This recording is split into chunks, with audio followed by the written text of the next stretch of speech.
What's up, HyperFast Nation? On this episode of the show, we're going to take a look at a simple process that you should do with each and every single buyer that will help you and them save time and create a lot more happier clients and get you a lot more business.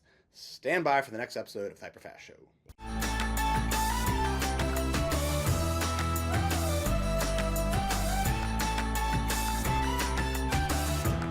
All right, welcome back to the HyperFast Agent Show. Today we're going to look at why you should do and how to do a buyer reality analysis check every single time you meet with a buyer up front.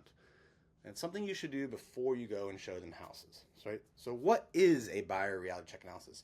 Before we dive into that, I just want to put a plug in to go back. About a year ago, we released over the course of 9 episodes, I believe, all of our buyer mastery course on this podcast on YouTube, right? So you can see Carrie Scholl go over our complete buyer mastery process. It's 9 episodes.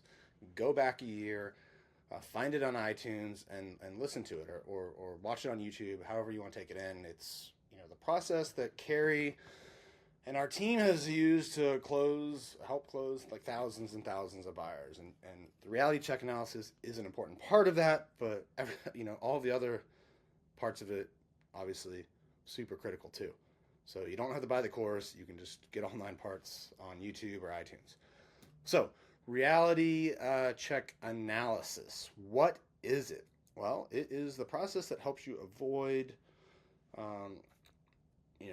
working with buyers that don't have realistic expectations. So at your first meeting, when you're meeting with them, you're presenting your process, your value, getting their commitment.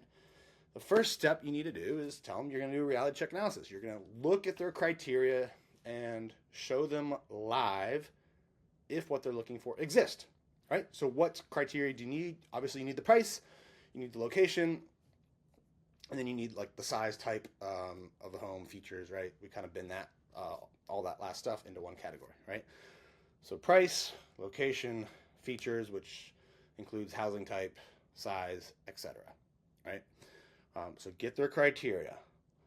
Let them watch you put it in the MLS and then see what has sold in the last 12 months that meets their criteria, right? So you're going to put in their price range, put in their area, their location, and then put in, the features, the size. Is it a townhouse? Do they need a backyard? How many beds and baths? All that.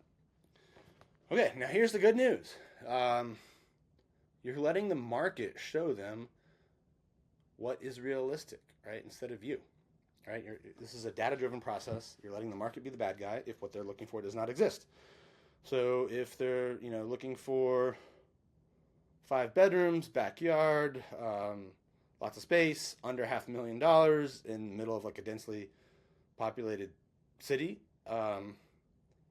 they'll see that, wow, that doesn't exist, right? And then you can show them like, hey, if I bump up the price to $1 million, maybe we can find that. Or if I change the location to 30 minutes away, maybe we can find that. Or if I, go from 5 bedrooms to 3 bedrooms and townhouse instead of single family, right? Then it becomes available. So you have this process. Most people kind of overestimate what they can get, so they'll, not much will show up.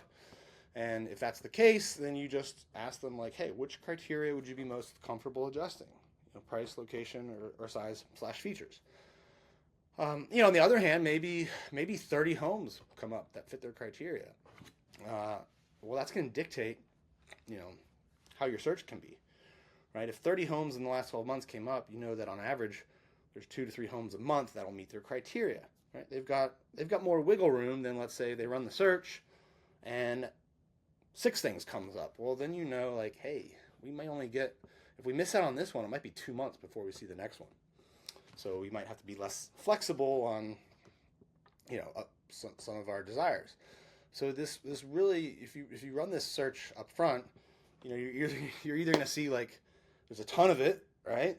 Which hopefully that's the case. Now your search is easier. It exists, but there's not much of it, right? So that's going to let you know you gotta be aggressive in the search. You gotta be flexible, like if you don't like the paint colors or smaller things, right? Or the third category, nothing comes up. If nothing comes up, you need to adjust the different criteria: the price, the location, size, features. This process takes you 10, 15 minutes to do up front, saves you so much time, because if you don't go through this process and they're not seeing, they tell you their criteria, you're going to end up not showing them anything if they're in that camp where it doesn't exist, or you're going to be showing them things they don't like.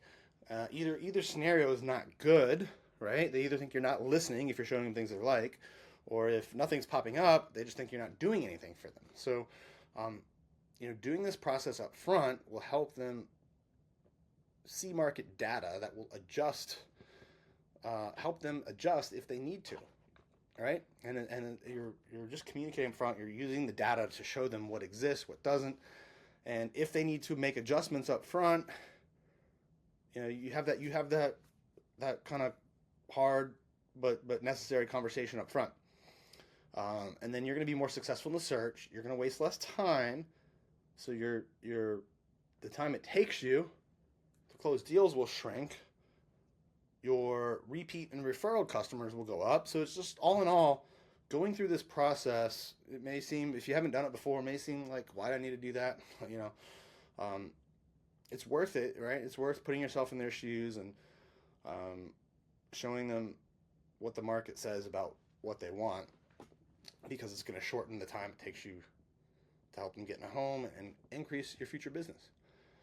All right, so please make sure you're doing this in your business. It's well worth the time. And once again, if you haven't seen our buyer mastery course that we put out on this podcast about a year ago, go back and take a look at those 9 episodes on YouTube and or Spotify or iTunes or wherever you take in this content.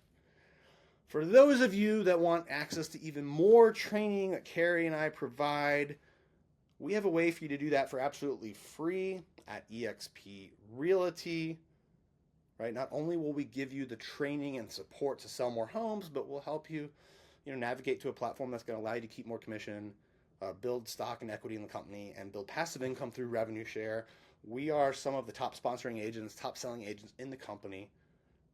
So no matter what part of your business you want to grow, we will show you how to do that at eXp Realty. All you need to do is pick up your phone, send me a text message, 703-638-4393. Yes, I will respond. It will be me. Not there's no Manny chat, or it's me responding. I will set up a time for us to have a one-on-one conversation and look at how your business could look on the platform, by being in partnership with Carrie Scholl and myself. Again, text me at 703-638-4393 when you're ready to talk about joining us at eXp Realty. Thank you for tuning into this episode. We will see you next time.